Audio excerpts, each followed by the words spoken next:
Hey guys, it's me, ya boy, Candy the Puppy, also known as Candy the Writer, here with yet another video where I read fan fiction.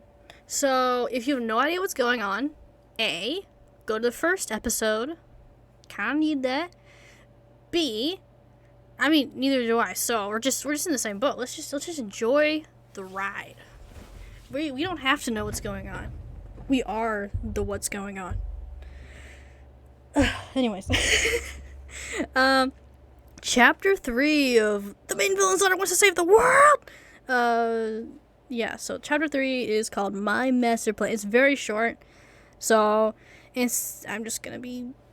Yeah, let's enjoy this short chapter while we have it. Because the rest of the chapters, this is the shortest it's gonna get. And they're not gonna get any shorter. They're gonna get longer and longer. Until, like, I recently wrote a chapter 11,000 words long. Enjoy the short chapters while they last, people. Enjoy them. Okay. Chapter 3, My Master Plan. By the time you turned 4, your previous life felt more like a dream.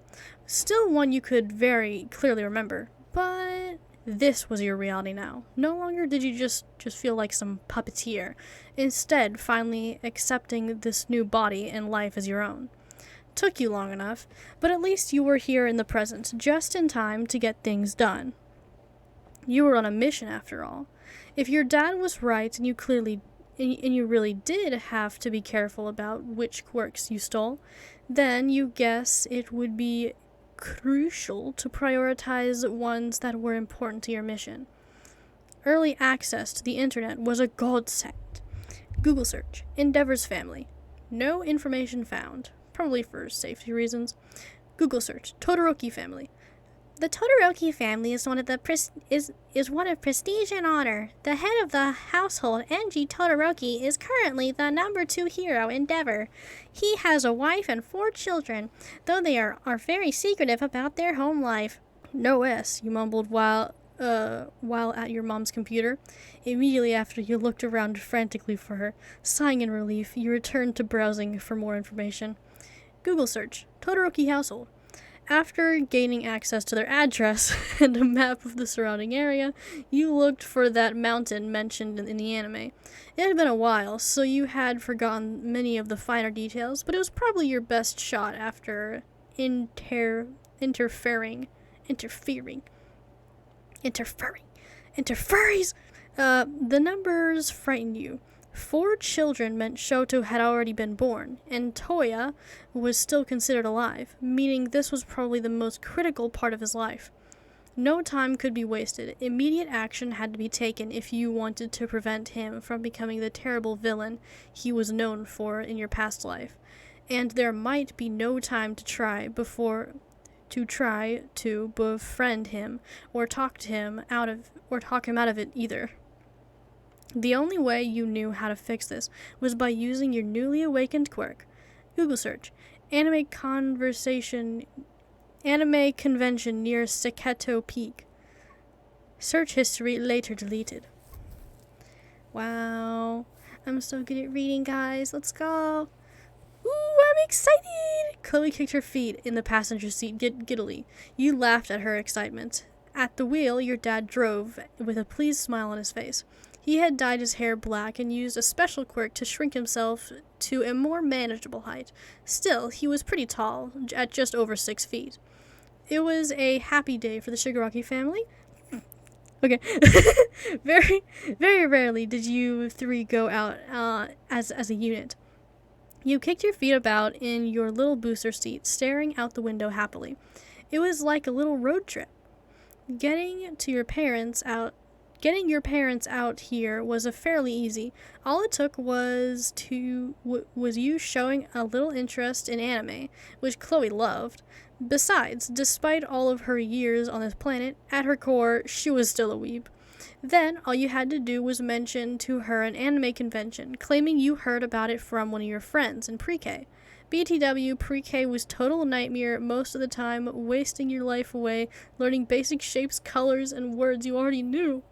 And your dad decided to tag along since it was a rarity to see his wife this excited about something. You played excited with your mother, jumping around about things you didn't even understand. There were booths, treats, games, and most importantly, lots and lots of people. So many bright colors and loud music that it was easy to get distracted in all of it. About 30 minutes into the event, you slipped away while both your parents' backs were turned to you. With your small size, it was a quick and easy escape. From there, you hurried. No doubt your dad had a plethora of searching quirks, so time was not on your side. Nor was just about anything else. Because if Toya wasn't on that mountain for whatever reason, your whole plan would fall to shambles. Wow, she's great. She's a great planner, guys. She's a great planner. Your 4-year-old lungs were sadly not used to the strain of hiking.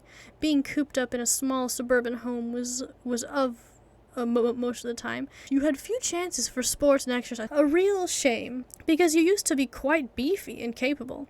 Good thing by mountain, they meant a tall hill. You reached its peak at about midday. You had no idea where to look, so you cupped your hands together and began calling for help. Hopefully, then, the right person would find you. Help! Help! Your small child voice wailed, so mournful and urgent. Surely, if anyone was there, they would run to your aid. After about 10 minutes, your voice was about to give out. Another child rushed to your cry. Age 7 or 8, Toya Todoroki jogged up the mountain, panting but eager to help. His hair was still a mix of white and red. Looked pretty cool, actually. What are you doing up here? The boy called, hands on his knees as he panted as he stood a few feet in front of you. Your voice was scratchy now, but the effort was worth it in the end. Weakly, you answered, face and eyes downcast. I'm lost, you muttered. The older boy mumbled something and rubbed his own face tiredly. Do you know where your parents are? You shook your head, still staring down at the earthly ground. Follow me. We have a phone in our house. Do you know what your parents' phone number is? Still acting the lost shy girl, you nodded again. He started to trot back down the mountain, but you remained still. What's the matter? I don't know. You tugged on one hand with the other, an obvious signal that you were nervous. Here, you can hold my hand. Stretching out his hand, the young boy offered you exactly what you wanted. The moment you grabbed his hand, you activated your quirk and made sure it was very slow. A slight tingle entered your hand. His hand subconsciously flinched as well, but he made no fuss, so he must just be thinking you have a strong grip or something. The two of you walked in complete silence while you slowly drained away his quirk.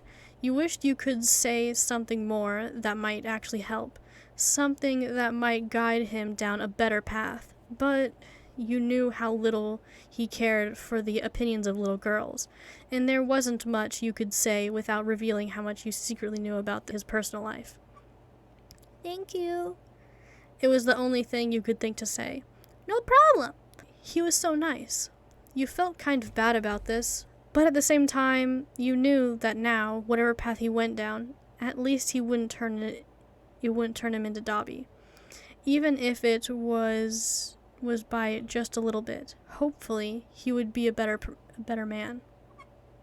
A few minutes after the last of his quirk had been drained, the sounds of a nearby road entered your ears.